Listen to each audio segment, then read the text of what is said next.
I will whip his ass. Of course you would.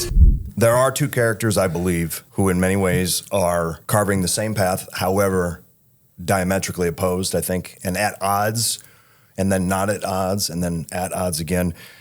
I don't know that this is a main event of WrestleMania, but perhaps it's a main event anywhere else in the world.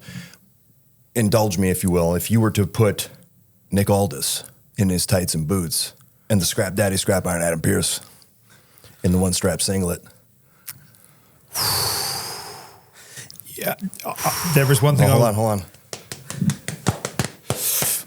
Goosebumps. There is one thing I will disagree with. I think you're wrong saying it's not a WrestleMania main event. I think that could main event WrestleMania. You flatter me, sir. If the stars were to align, if the story was right, and because WWE is so focused on great stories now, if the story was right, the angle was right, could you versus Nick be a thing? Would you want to have one big in-ring moment in WWE? I will whip his ass. Of course you would. That's not up for debate. I think the beauty of what we do, and I don't want to put words in Nick's mouth, we of course have talked about this and think it would be funny.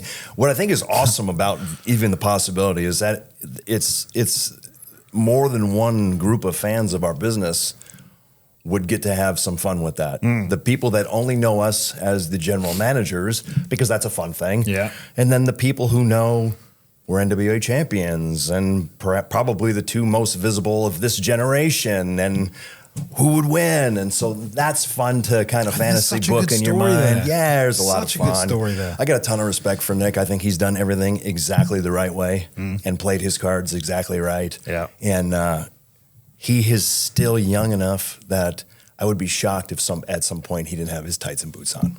I'd be shocked. Hopefully. He's too young. It's absolutely. Yeah. It's got to happen.